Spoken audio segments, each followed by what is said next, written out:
अयोध्या के बाद काशी, मथुरा, संभल, बदायूं इस तरीके की तमाम मस्जिदों को लेकर के जो विवाद है और उस विवाद के पीछे जो प्लेसेस ऑफ वर्शिप एक्ट की बात कही जाती है, एक पक्ष ये बात कह रहा है कि प्लेसेस ऑफ वर्शिप एक्ट अगर एग्जिस्ट करता है तो कैसे इन मस्जिदों का जो विवाद है वो स्वीकृत हो रहा है, कैसे इन मस्जिदों का विवाद कोर्ट में चल रहा है। वहीं जो दूसरा पक्ष है वो लगातार अलग अलग केसेस जब दायर कर रहा है और उस मामले की सुनवाई भी हो रही है। तो क्या place of worship act exist करता है या नहीं करता है, इसको लेकर के कांग्रेस पार्टी एक जो अभियान है वो शुरू करने जा रही है। और उत्तर प्रदेश कांग्रेस के अल्पसंख्यक मोर्चे के जो अध्यक्ष हैं और ऑल इंडिया कांग्रेस पार्टी के सचिव शहनवाज जी हमारे साथ हैं। शहनवाज जी, आप लोग जो ये प्लेसेस ऑफ वर्शिप एक्ट है इसको लेकर के क्या कैंपेन शुरू करने जा रहे हैं, क्योंकि ये एग्जिस्ट कर रहा है या नहीं कर रहा है, इसको लेकर के कुछ है चीज़ें? देखिए, 6 दिसंबर से 21 दिसंबर तक एक हम लोग कैंपेन चलाने जा रहे हैं। इसमें 1 लाख चिट्ठियाँ मुख्य न्यायाधीश जी को भेजी जाएगी और उनसे 4-5 सवाल पूछे जा रहे हैं। पहला ये कि प्लेसेज ऑफ वर्शिप एक्ट जो है ये अभी कायम है या ख़त्म हो गया? ख़त्म हो गया तो कब हुआ? और अगर ये है तो उसकी अवमानना निचली अदालतें कैसे कर रही हैं? और अगर अवमानना कर रही हैं तो आप चुप क्यों हैं? क्या इसकी वजह कोई आपके ऊपर दबाव है? चौथा इसमें सवाल पूछा जा रहा है कि जो प्लेसेज ऑफ वर्शिप एक्ट है इसने एक पेंडोरा बॉक्स खोल दिया था DY चंद्रचूड़ के समय, जो कि ज्ञानवापी पे उनका जो एक ओरल टिप्पणी थी उसके आधार पे, जबकि वो ओरल टिप्पणी खुद अपने आप में संविधान के खिलाफ था। क्योंकि जो प्लेसेज ऑफ वर्शिप एक्ट है उसमें स्पष्ट तौर पे कहा गया है कि 15 अगस्त 1947 के दिन तक जो भी मंदिर, मस्जिद, चर्च जो भी है वो उसी तरह रहेगा, उस पर कोई बदलाव नहीं हो सकता। और बदलाव वाली कोई याचिका किसी भी कोर्ट में, किसी ट्रिब्यूनल में, किसी अथॉरिटी में स्वीकार भी नहीं हो सकती। उसमें ये भी कहा गया है कि ऐसा करने वाला अगर कोई है तो उसको 3 साल तक की सज़ा हो सकती है। और जितने भी वाद अगर लंबित है पहले से तो वो सारे वाद अपने आप ख़त्म हो जाएंगे। इसकी रोशनी में देखा जाए तो जितने भी फैसले आ रहे हैं निचली अदालतों के वो सब अनकॉन्स्टिट्यूशनल हैं।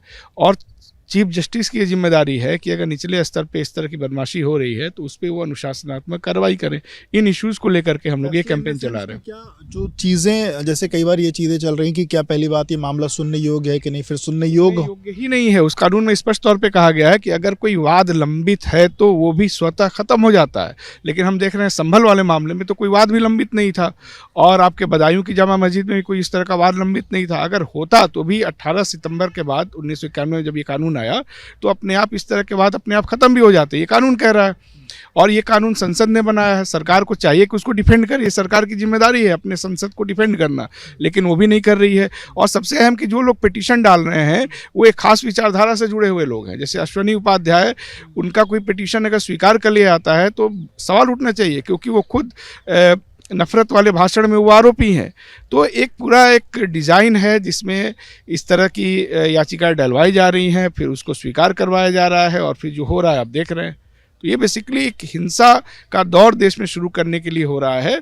और इसकी जो सबसे बड़ी जिम्मेदारी आती है वो आती है जुडिशरी पे, क्योंकि जुडिशरी के बल पे ही इस तरह की चीज़ें हो रही हैं। अगर जुडिशरी सही से काम करता है तो हम लोग देखते हैं कि बहुत सारे लोग संसद में भी जा कर के रो रहे थे, सबको वो विजुअल याद है। और जुडिशरी मैनेज हो गया है तो ये जो चाहे वो कर ले रहे हैं। तो इस पर तो रोक लगाने की काम चीफ जस्टिस ऑफ इंडिया की है। तो आप इसके लिए जो कैंपेन शुरू करने जा रहे हैं ये किस तरीके से होगा, कौन लोग इसमें हिस्सा लेंगे और कहाँ से शुरुआत होगी, कहाँ तक जाएंगे? ये हर जगह होगा और ख़ास तौर से दलित मोहल्लों में हम लोग पर्चा ही बांट रहे हैं। उनको बता रहे हैं कि संविधान की लड़ाई में आपको हमारा साथ देना चाहिए, हम आपकी लड़ाई में रहते हैं। और संविधान की लड़ाई आ गई चुनाव में। देखिए, अगर ये कॉन्स्टिट्यूशन से जुड़ा हुआ मसला है, देखिए हमारा जो संविधान है उसका आर्टिकल 32 और 226 ये कहता है कि सुप्रीम कोर्ट को अथॉरिटी है कि अगर कुछ भी होता है तो उसमें वो हस्तक्षेप करे। वो हस्तक्षेप ही नहीं कर रही है, स्वतः संज्ञान नहीं ले रही है किसी मामले में, जबकि यही कोर्ट पर्यावरण के मुद्दों पे संज्ञान ले लेता है अखबार में पढ़ करके। तो अगर इंसान मारे जा रहे हैं और कानून की अवमानना हो रही है उस पर आप स्वतः संज्ञान नहीं लेंगे तो सवाल तो उठेगा कि आप मैनेज्ड हैं।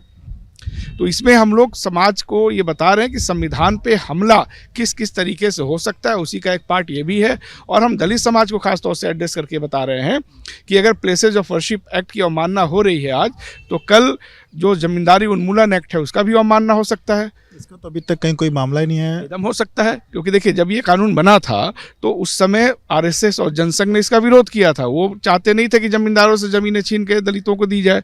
तो अगर आज इस कानून का अवमानना हो रहा प्लेसेज ऑफ वर्शिप एक्ट का, तो कल उसका भी होगा। और जो मस्जिद में एक और इशू, ये तो शुरुआत करने की बात हो गई ना, एक और इशू पर चर्चा कराने बिल्कुल ऐसा हो सकता है, क्योंकि उस समय जनसंघ ने इसका विरोध किया था, जमींदारों के पक्ष में ये लोग खड़े थे। तो कल जो मंदिर मस्जिद है ये तो कई सौ साल पुराना है, उसका कागज पत्तर तो किसी के पास नहीं होगा। लेकिन जमींदारी उन्मूलन के बाद जो जमीनें छीनी गई, जो पुराने जमींदार हैं उनके पास तो कागज पत्तर होगा, वो भी ले जाके कोर्ट में दावा कर सकते हैं। क्योंकि जब कानून की अवमानना होगी तो ऐसा थोड़ी है कि एक ही सेक्शन से जुड़े हुए मुद्दों पे होगा। अभी आप देखिए सुप्रीम कोर्ट ने जाति सूचक गाली देने पे अब उसको अपराध के दायरे से धीरे धीरे बाहर करना शुरू कर दिया है। तो दलित समाज के सामने भी तो खतरा है। जो आपका जो कैंपेन है ये दो चीज़ों के लिए, मतलब एक प्लेसेस ऑफ वर्शिप एक्ट और दूसरा ये जमींदारी उन्मूलन वाली जो चीज़ है, आप इनको भी कहीं ना कहीं हम कह रहे हैं कि अगर ये लड़ाई कलेक्टिव हमको मिल करके लड़ना होगा, दलित समाज को भी साथ आना होगा, नहीं तो उनके साथ भी इस तरह की चीज़ें आगे आने वाले भविष्य में होंगी। जैसे जाति सूचक अगर आप गाली देते हैं, बोलते हैं, तो इस पे पहले सजा हो जाया करती थी। ये राजीव गांधी जी की सरकार ने इस कानून को बनाया था, दलित एट्रोसिटी प्रिवेंशन एक्ट। लेकिन अभी सुप्रीम कोर्ट में ही एक जस्टिस थे जो रिटायर हो गए और आरएसएस से जुड़े रहे हैं, उन्होंने जाति सूचक गाली को अब अपराध की संज्ञा से बाहर करने का भी रास्ता खोल दिया है। तो हम इस पर्चे के माध्यम से ये बता रहे हैं कि एक कलेक्टिव लड़ाई है, दलित समाज को भी इस आंदोलन में खड़ा होना चाहिए, साथ आना चाहिए। ये जो 1 लाख जो पत्र है वो जो लिखे जाएंगे सीजीआई को लिखे जाएंगे? हाँ, चीफ जस्टिस ऑफ इंडिया को ये पहला अभियान होगा जो सीधे चीफ जस्टिस ऑफ इंडिया के कार्यशैली को लेकर के होगा। तो उसमें आप एड्रेस क्या करेंगे कि ये जो चीज़ें हैं, मतलब इस तरह के केसेस की सुनवाई ना हो? चाहेंगे कि ये कानून एग्जिस्ट करता है कि नहीं करता है, नहीं करता है तो कब खत्म हुआ, और करता है तो इसकी अवमानना पे आप चुप क्यों हैं। उसमें ये भी पूछा जा रहा है कि स्वतः संज्ञान आप क्यों नहीं लेते हैं ऐसे मामलों का, क्यों वेट करते हैं कि पीड़ित पक्ष पहले कोर्ट में जाए तब होगा। और उसमें ये भी पूछा जा रहा है कि क्या आपके ऊपर कोई दबाव है तो बताइए, आरएसएस बीजेपी जिसका दबाव है बताइए।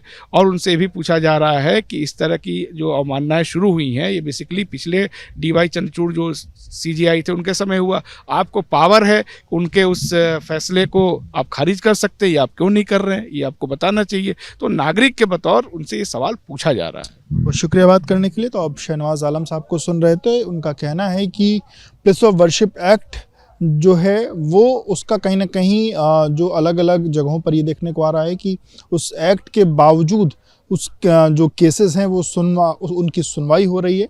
तो उसकी सुनवाई क्यों हो रही है, इसको लेकर वो अपना पत्र लिखकर जो चीफ जस्टिस ऑफ इंडिया हैं उनको अपना उनसे कहीं ना कहीं जवाब मांगेंगे। और इसके अलावा जो दलित समाज के लोग हैं उनको भी अपनी इस लड़ाई में जोड़ते हुए जमींदारी प्रथा के ये कहने की बात कि अगर आने वाले समय में अगर एक एक्ट का कहीं ना कहीं दुरुपयोग हो सकता है, अगर एक एक्ट की बात नहीं मानी जा सकती, तो जो जमींदारी उन्मूलन वाला जो एक्ट है अगर आने वाले भविष्य में हो सकता है कि उसमें भी चीज़ें उनके विपरीत जाएं। और इसलिए दलित समाज को भी अपने साथ जोड़ने की कवायद में ये सिग्नेचर अभियान शुरू हो रहा है।